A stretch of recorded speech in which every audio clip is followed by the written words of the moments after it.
அஸ்ஸலாமு அலைக்கும் வரஹ்மத்துல்லாஹி வபரகாத்துஹு. வணக்கம்.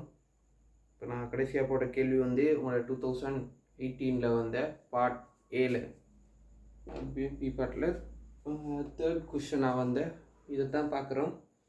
இது தீர்வையோட சம்மந்தப்பட்ட ஒரு கேள்வி. ஓகே தானே? ஓகே, நம்ம பார்ப்போம். உங்களோட திருப்பி ரிமைண்டர் பண்ணிக்கிறேன். உங்களுக்கான pass paper 4 years pass paper January to ஃபெப்ரவரிக்குள்ளே வந்து 4 இயர்ஸ் பாஸ் பேப்பர் ஃபுல்லாக செய்து முடிக்கிறதுக்கு பிளான் பண்ணிக்கிறேன். விருப்பமானாக்க 900 2 மந்த்ஸுக்குள்ளே ஃபுல்லாக முடிக்கணும்னா எவ்வளோ நிறைய கிளாஸ் போட்டு முடிப்போம். அதுக்காக தான் அந்த பேமெண்ட், இதுதான் மந்த்லி பேமெண்ட். ஓகே தானே? ஓகே, விருப்பமானாக்க ஜாயின் பண்ணிக்கிடுங்க. ஓகே, நம்ம கேள்விக்குள்ளே போவோம். அந்த கேள்வியில் முதலாவது சொல்கிறாங்க, மென்பொருள்களை இறக்குமதி செய்கையில் 30% தீர்வை அறவிடப்படுகின்றது. இவ்வகை பொருள் ஒன்றை இறக்குமதி செய்கையில் தீர்வையாக ரூபா 9000 செலுத்த வேண்டுமெனின் இறக்குமதி செய்யும் பொருளின் பெருமானம். இறக்குமதி செய்யும் பொருளின் பெருமானம் சரிதானே? அப்படின்னா நம்ம தீர்வை பெருமானத்தோட கூட்டி கொடுக்குறதில்ல, பொருளோட பெருமானம் தான் கேட்கிறான். ஓகே தானே? இப்போ நம்மளோட கேட்கிறே வந்து பொருளோட பெருமானம். இப்போ எப்படி காண்ட்டு செய்கிறோம் பாருங்கள். முதலாவது ஓகே தானே? அவங்க சொல்லிக்கிறாங்க வந்து 9000 அப்படின்னா எக்ஸ்ன்ற ஒரு எக்ஸ் தான் இந்த பெருமானம் வச்சா பொருளோட அதில் வந்து 100ல் 9% தான் எவ்வளோ? சாரி, 100ல் 30% தான் 9000ன்னு சொல்லிக்கிறாங்க. இப்போ வந்து நம்ம இப்போ எக்ஸை கண்டுபிடிக்கலாம் தானே? இந்த சைஃபரும் கேன்சல் ஆக இந்த 10 அங்கிட்டு போய் பெருக்கும், இந்த 3 கிட்ட இப்படி வெட்டலாம் தானே? இது 3, இப்போ 10 அங்கிட்டு போய் பெருக்க எக்ஸ் சமன் ரூபா 30,000. சிலாக்களுக்கு தெரியாமல் நிற்கலாம். சமனுக்கு அங்காலையும் தான் மேலையும் மேலையும் பெட்டலாம். சமனுக்கு அங்காலையும் தான் மேலையும் மேலையும் பெட்டலாம், கீழையும் பெட்டலாம். ஏன்டா இங்கே பெருக்கி இருக்கிறது வந்து இந்த சுருக்கத்தில் போகுது அப்படின்னா சுருக்கலாம். சமனுக்கு அங்காலை இருந்தால் தான் மேலையும் மேலையும் பெட்டலாம். ஓகே தானே? இப்போ அதே பெருமானம் வந்து உங்களுக்கு தந்திக்கிறாங்க 30,000. ஓகே தானே? ஓகே, இதுதான் நம்மளோட ஏ பார்ட். அப்புறம் எங்களோட பி பார்ட்டை பார்ப்போம். அடுத்து be part Katy be part question சொல்லிக்கிறாங்க வந்து, ஒரு வீட்டில் ஆண்டு மதிப்பீட்டு பெருமானம் ரூபா 30,000 ஆகும். அந்த ஆதனத்திற்கு நகரசபை 8% ஆண்டு இறையீட்டு வரியாக அறவிடப்படும் எனின் ஒரு காலாண்டிற்கு செலுத்த வேண்டிய இறைவரி காண்க. அப்படின்னா வந்து 30,000 30,000 8% இறைவரி வரும். 8% வந்து அது 4 பிரித்தா தான் காலாண்டு வரி வரும். வாங்க பார்ப்போம். ஓகே தானே? பி பார்ட்டில் மூணாவது கேள்வி, கூட்டு பெருமானம் அது வந்து எவ்வளோ? 100க்கு 8% சொல்லிக்கு. ஆனால் அது என்ன பெருமானம் வரும்? ரூபா 2400.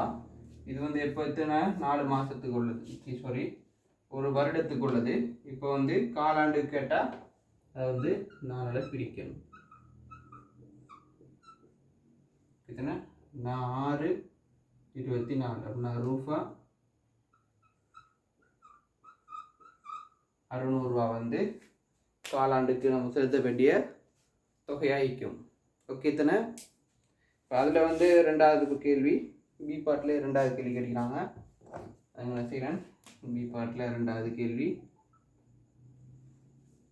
பி பார்ட்டில் 2வது கேள்வி வந்து சில ஆண்டுகளுக்கு பின்னர் வீட்டு மதிப்பீட்டு பெருமானம் மாறியது. அப்போ இந்த 30,000 இல்லை, இப்போ பெருமானம் மாறிக்குது. ஓகே தானே? அத்துடன் நகரசபை அறவிடப்படும் இறைவரி சதவீதம் 9% வரை அதிகரித்துள்ளது. இப்போ அப்போ இந்த பெருமானம் தெரியாது. இப்போ இதில் 8% நம்ம வரிண்டு பார்த்தது வந்து இப்போ வந்து 9% வரிண்டு சொல்கிறாங்க. ஓகே தானே? அப்போது ஒரு காலாண்டிற்கு செலுத்த வேண்டிய இறைவரி ரூபா 30 அதிகரித்ததெனின் வீட்டின் புதிய ஆண்டு மதிப்பீட்டு பெருமானத்தை காண்க.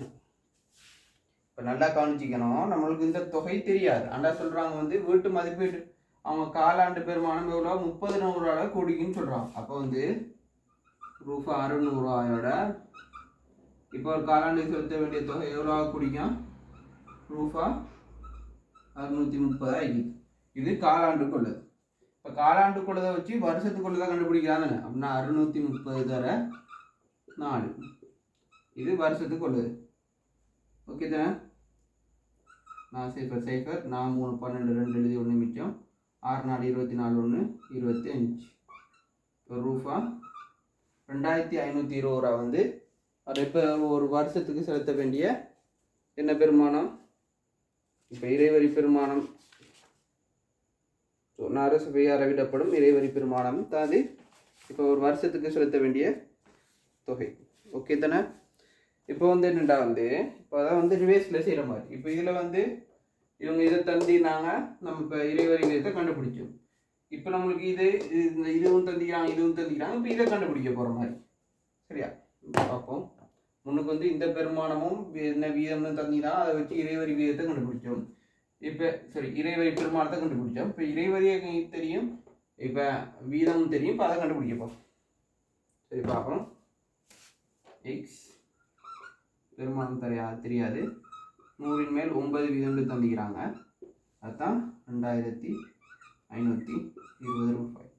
இப்போ எக்ஸ் சமன் 2520 100 வந்து பெருக்க 9 பிரிக்கும். ஓகே தானே?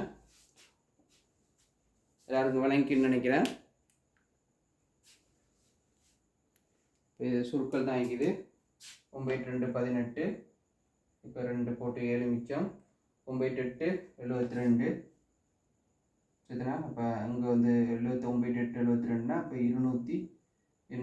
சரிண்ணா? இந்த சைஃபர் அப்படியே வரும். நான் 28 இப்போ எவ்வளோ ரூபா இந்த சைஃபர் இருக்குது 28,000. இப்போ வீட்டு பெருமதியாக இருக்குது. வீட்டு பெருமதி என்னது? இப்போ குறைஞ்சிக்குது. அவ்வளோதான் கேள்வி. எல்லாருக்கும் விளங்கின்னு நினைக்கிறேன். உங்களுக்கு ஏதாச்சும் டவுட் இருந்தால் இந்த அட்மின் நம்பர் இருக்குது, கான்டாக்ட் பண்ணி கேட்டுக்கிடலாம். சரி, இதோட நாங்கள் முடிச்சுக்கிறோம்.